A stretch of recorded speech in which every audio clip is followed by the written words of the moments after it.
السلام علیکم ورحمۃ اللہ وبرکاتہ۔ الحمد للہ رب العالمین والصلاة والسلام علی اشرف الانبیاء والمرسلین، اما بعد۔ آج ہم آپ کو غار حرا کی سیر کروائیں گے۔ غار حرا کی طرف جانے والا پرانا رستہ گورنمنٹ نے بند کر دیا ہے، جبکہ ایک نیا رستہ متعارف کروایا ہے، جو کہ ایک بہت خوبصورت ٹریک ہے، اور اس کے اوپر جانے کے لیے زائرین کے لیے سہولت بھی رکھی گئی ہے۔ جو بزرگ ہیں، خواتین، بزرگ لوگ، وہ سب ان کے لیے گاڑی کی سہولت ہے۔ گاڑی میں بیٹھ کر وہ کسی حد تک اوپر چلے جاتے ہیں، وہاں سے آگے پھر پیدل رستہ ہے۔ تو آج آپ کو انشاءاللہ متعارف کروائیں گے۔ یہ جہاں سے ہم گزر رہے ہیں، یہ معرض الوحی ہے، ایگزیبیشن، وحی ایگزیبیشن۔ اس میں اللہ کے نبی صلی اللہ علیہ وسلم پر آنے والی وحی کے متعلقہ ایک ڈاکومنٹری تیار کی گئی ہے، اور اس کو ویڈیو پیغام کے ذریعے دکھایا گیا ہے، جو کہ بہت ہی خوبصورت ہے۔ جب بھی آپ یہاں پر آئیں تو اس کو ضرور وزٹ کریں، اور اس میں کافی ساری معلوماتی چیزیں آپ کو ملیں گی۔ تو اسی کے اندر سے انہوں نے پچھلی طرف سے پہاڑ کے اوپر، احد پہاڑ کے اوپر چڑھنے کا رستہ دکھایا ہے۔ ساتھ ہی ساتھ آپ کو ایک بات بتا دی جائے کہ احد پہاڑ، جہاں پر اللہ کے نبی صلی اللہ علیہ وآلہ وسلم پر پہلی وحی نازل ہوئی، پہلی وحی جس کو جبرائیل علیہ السلام اللہ کے نبی تک لے کر آئے، جو کہ سورۃ العلق کی شروع والی آیات ہیں۔ اقرأ بسم ربک الذی خلق، خلق الانسان من علق، اقرأ وربک الاکرم الذی علم بالقلم۔ اور ساتھ ہی ساتھ آپ کو یہ بھی بتا دوں کہ اللہ کے نبی اکثر اس پہاڑ پر تشریف لایا کرتے تھے، اور کئی راتیں یہاں پر گزارتے اور اللہ کی عبادت پہ مشغول رہتے۔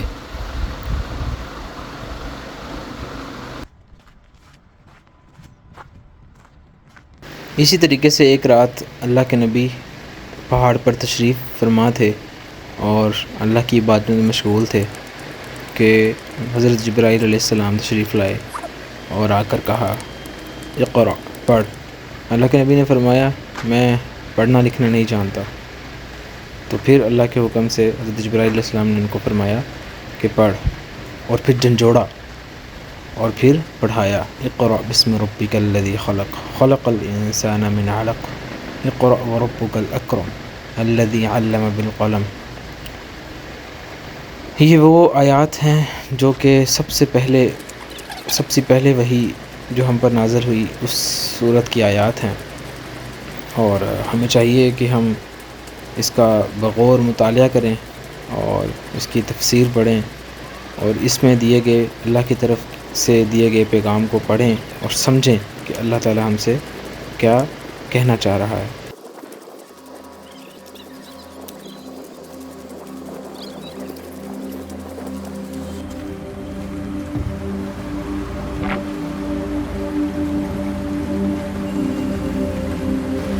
اوپر چڑھنے سے پہلے ایک یہ خوبصورت جگہ بنائی گئی ہے، جہاں پر مختلف کھانے کی اشیاء موجود ہیں، پانی، چپس وغیرہ، جہاں تاکہ اوپر چڑھنے میں اپنے ساتھ لے جا سکیں جو بھی سفر کی یا جو بھی اوپر چڑھنے کے لیے ضروریات کی چیزیں ہیں، وہ سب۔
جی، یہاں پر یہ وہ جگہ ہے جہاں سے پرانا رستہ تھا آنے کا، اور یہاں پہ پرانی سیڑھیاں بھی موجود ہیں، جو کہ بہت مشکل رستہ تھا۔ اکثر بزرگ لوگ یہاں سے نہیں چڑھ پاتے تھے، تو اس رستے کو انہوں نے بند کر کے مکمل جنگلہ لگا دیا ہے، جبکہ یہ نیا رستہ متعارف کرایا ہے جہاں سے ہم آ رہے ہیں، اور اسی رستے سے گاڑیاں بھی آتی ہیں۔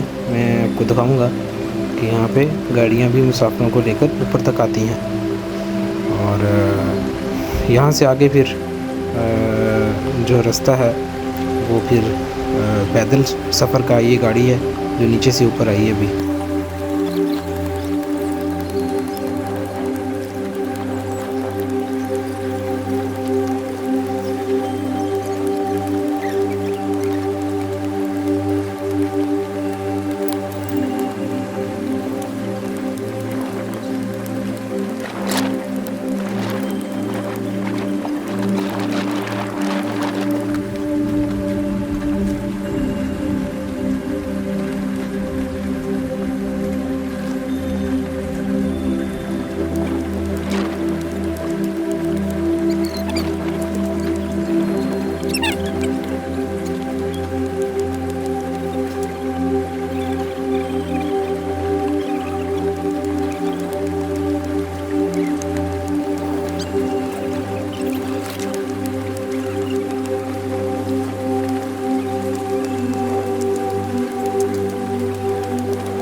میرے پیارے بہن بھائیوں، مسلمان بہن بھائیوں، میں آپ کو یہاں پر ایک بہت ہی خوبصورت پیغام دینا چاہتا ہوں کہ اکثر ہمارے جو ملک سے، خاص طور پہ انڈیا سے، پاکستان سے، نیپال سے لوگ یہاں پر آتے ہیں اور آ کے بہت ساری بدعات کا شکار ہو جاتے ہیں۔ اس پہاڑ پر آ کے نمازیں پڑھتے ہیں، دیواروں پہ لکھتے ہیں اور زمین کو چومتے ہیں، پتھروں کو چومتے ہیں اور طرح طرح کے پتھروں کی طرف منہ کر کے نماز پڑھتے ہیں۔ یہ سب خرافات ہے، یہ سب ناجائز ہے، بدعات ہے، اور اس کا قطعاً 1% بھی ثواب نہیں ہے۔ تو خدا را میری آپ لوگوں سے ریکویسٹ ہے کہ یہاں پر جب بھی آئیں تو صرف اس نیت سے آئیں یا اس شوق سے آئیں کہ اللہ کے نبی جہاں پر آیا کرتے تھے، کس مشکلات کا سامنا کر کے وہ کعبہ سے سفر کر کے یہاں پر آتے تھے، اور صرف کس مقصد کے لیے کہ اللہ تعالیٰ کی عبادت، علیحدگی میں اللہ کی عبادت کی جائے، خاموشی سے ساری رات اللہ کو پکارا جائے۔ تو اس نیت سے آنا یا ایک سبق حاصل کر کے جانا تو الگ بات ہے، لیکن اگر آپ اس نیت سے آ رہے ہیں کہ وہاں پر آ کے کوئی آپ کی مراد پوری ہوگی، یا یہاں پر آنے کا کوئی خاص ثواب ہے، یا یہاں پر نفل پڑھنے کا کوئی خاص ثواب ہے، تو آپ معذرت کے ساتھ آپ کا جو یہ سفر ہے یا آپ کا جو آنا ہے یہ بالکل بھی جائز نہیں ہے، اور اسلام اس کی بالکل بھی اجازت نہیں دیتا۔ اور ہمیں چاہیے کہ ہم اسلام کا مطالعہ کریں اور ہم دیکھیں کہ اللہ کے نبی نے ہمیں کیا پیغامات دیے ہیں۔ وہ نبی جس سے ہم اتنی الفت رکھتے ہیں، جس کی وہ جگہ دیکھنے کے لیے آ رہے ہیں جہاں وہ عبادت کرتا تھا، جہاں وہی نازل ہوئی، تو ہمیں اس کے دیے ہوئے پیغامات کو بھی سننا چاہیے، اور اس کے دیے ہوئے پیغامات پہ عمل بھی کرنا چاہیے، اس کی سنت پہ عمل کرنا چاہیے۔